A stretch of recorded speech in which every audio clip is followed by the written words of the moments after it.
Sunday, this Sunday, don't forget about the MS Walk. Don't forget tonight, Frank Mrvan is in the house. Frank, what's going on tonight? Tonight at the concert at 7 o'clock, we have the Visions of Santana, and that is in celebration of the Mexican Independence Day.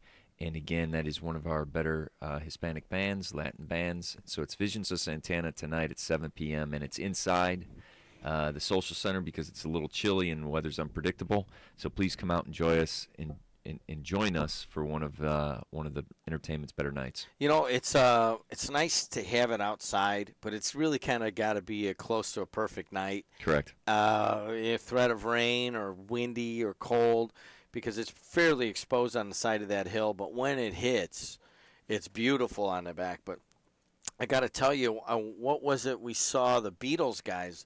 I went over there as a guest of Brian Cook, who is the pride of Morton High School, and one of our longtime sponsors in a lot of ways at Bootleg Liquors.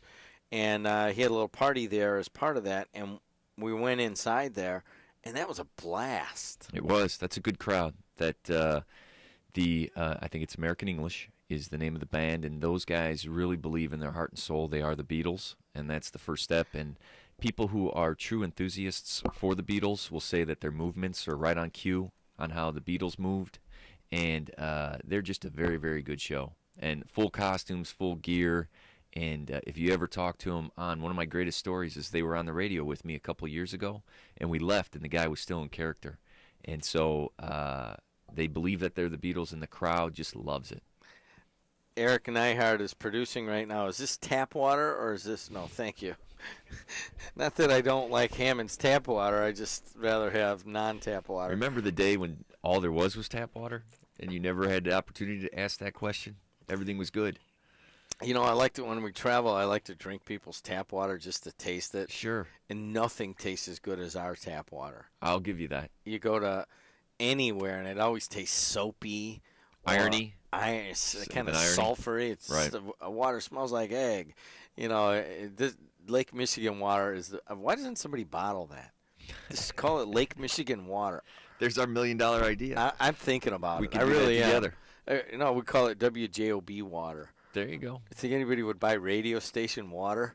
I don't Christmas know. is coming up. Let's see it. I'm sure we can get somebody to bottle that. Hey, Frank is the trustee of North Township. And, of course, you have the show tonight. And Correct. What is that, 5 or 10 to get in?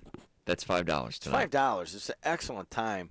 Going back to the Beatles, it's always cool when you go to a place where it's just like a ton of region rats, boys and girls, men and women. Right. And young and old. And quite frankly, there were a ton of people there who listen or watch, and that's always nice. Say, hey, Jed, I listen, and I so much appreciate that. But it's so cool to get out on the dance floor with it was just packed. Mm-hmm. And they played Twist and Shout, which my wife and I met to that song, so we got out and twisted. And I thought I twisted bad. I know I twist bad. But to look over at these steel workers and city workers and sure. even the attorneys, every dude, and there must have been 50 dudes and 50 women, maybe more women twisting with themselves, maybe 100 people on the dance floor. I looked around and I'm like, every one of these dudes is just bad. Do I look that bad? And I asked my wife, she goes, you look worse than most of them. Right. So anyways, it was there's a certain type of a kind of real region situation you get when you go to one of these at Purdue Cal. Now tonight it'll be a lot of Mexican folks will come out tonight sure. in celebration of was it Independence Day? That is correct. And then Visions of Santana, they're solid. Correct. I mean, you get especially if you're a rocker from way back. I mean, mm-hmm. it's you wouldn't know. What's that one song where it's all instrumental? Ah, gosh, I've probably heard the song 100 times, but they play that to the T. Right. Samba T or whatever. I can't remember. And somebody call me right now and save me on this one. 219-845-1100. The instrumental. That is one of their most famous songs. But anyways, Visions of Santana plays that too. The other thing that we have going on tonight is in the city of East Chicago at the police station is a disaster preparedness meeting.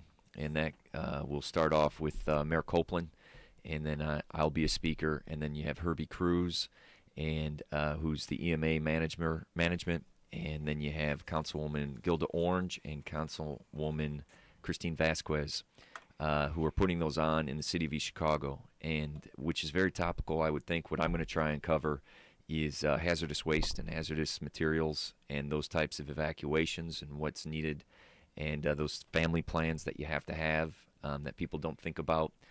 You're a geek with the radio. I'm a geek, or have become a geek, with disaster and disaster relief.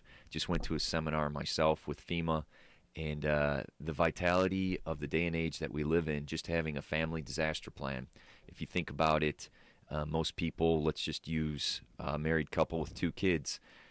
If something dramatic happens, you have one parent in one location at his job and another parent at her job, and then you have kids possibly in 2 different schools. And what's your plan to get together if power's cut, if transportation is down, those things that we faced 3 years ago, if you have a simple plan together in a kit. So that's what we'll be discussing tonight at the City of East Chicago. I want to thank them for being on the forefront of that and being able to discuss that, because disaster preparedness is something that could potentially save your life down the line. 219 Samba Pati. That's it. Thanks a lot for calling in and saving me, guys, by the way. Samba Pati, it's an instrumental. It's 1970 album, I believe, Abraxas. There you go. There you go. They play that to a T.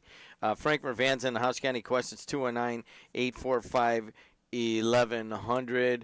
That disaster preparedness meetings, I don't have the details in here, but we talked about it. Starts at 5:30 at the City of East Chicago Police Station. Yeah, and if you want to go out there, give it a shot.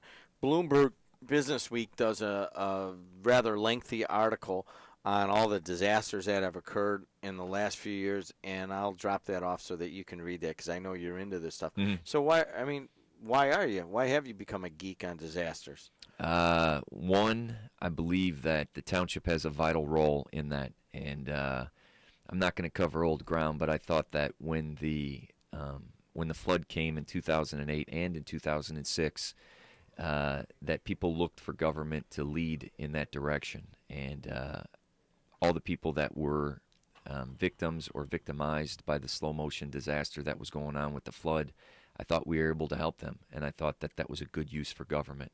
And if we can stay involved, informed, and have a plan, and continue to move forward with such things, I just celebrated Larry's existence, which is Lakeshore Area Regional Recovery. What's the I stand for? Of Indiana. Thank you. You're welcome. And I was a speaker there, so I practiced that for about 3 days. But basically, the Eli Lilly Foundation and United Way funded about $15 million of recovery for that. And the only reason why I bring it up is because as they dissolve, what they're looking to do, hopefully, is to be able to put a co-ed op group together that would be able to continue disaster planning. And want to be a part of that. 219-845-1100. And want to keep trying to do that. So preparedness is a very important part of what I think the township, as long as we're providing our daily services as far as emergency relief, then those are the things that we need to cover. 219-845-1100. Hey, Tony. Good morning. Good morning, Tony. How are you? Good morning, Frank. The last time I talked to you, I mentioned St. Joseph's Soup Kitchen, and it was picked up off the radio by some generous people in St. Michael's Parish, and they gave us a whole lot of support. We thank them and you and the radio station for that. Very good. Go ahead. I was just going to say, St. Joseph's Soup Kitchen, if anyone ever shooting down Holman Avenue at about 11 o'clock, you'll realize how important that is. Yeah, we're averaging close to 100 meals a day. So correct. It's getting kind of crowded, but we can handle it. Somebody wants to help out. What do they do? Call the St. Joseph Soup Kitchen. The number's in the book. I don't have it available right now. But anyway, this Saturday, St. Joseph's Church Holy Name Society, 5304 Holman Avenue, is sponsoring a Las Vegas night. So if you can drop by, we'd sure appreciate it. Say it again. Sunday night. No. Sunday, the 17th. Isn't it the 17th? From 5:30 to 8:30, there will be food. It's Saturday. Saturday, 5:30 to 8:30. No. Go ahead. is the food, and then we'll be open till midnight. It's a Las Vegas night. And where's it at? It's 5304 Holman Avenue. And what part of St. Joe's there? It's in the basement rooms. All right. If a lot of people don't know where that is, you got to park somewhere and you got to walk, and there's a door on Holman. I think there's a door around the corner too. That's correct. Yeah, and you go downstairs. There'll be parking in the Russell Street parking lot west of Holman. Right, and then also at that bank, you could park directly across the street from St. The Joseph's. donation is only $10. There'll be food, beer, pop, wine till midnight. And that's the Holy Name Society. What are you calling it? Las Vegas night at St. Joseph's Church. All right, man. Thanks a lot. We'll make sure we put it out again tomorrow. And thank you very much. All right. Frank Mrvan III, thanks for coming in. Thanks for bringing the multiple sclerosis people. I met just an incredibly vibrant individual in Cassandra. And I want to get her name right. And Cassandra, well, anyways, she is a 23-year. She has been challenged by MS, and man, did she have the energy. Correct. Very, very energetic, positive lady. All right, the walk is this Sunday, 8:30 is the registration, 10 o'clock is the walk. Frank, thanks for coming in. We're going to call it a day right now, and I'm going to head Just want to do one thing, two things actually. It's my mother's birthday on Sunday, September 18th. Want to wish my mom, Jean, a happy, blessed birthday. And then also want to thank Joe, the auto store, for his support and his sponsorship. Please, if you need a vehicle, go see Joe, the auto store, Indianapolis and Ridge Road. And I'd like to thank Michelle Feynman, our recorder, for sponsoring all the events at Wicker Park. There you go, AM 1230, WJOB.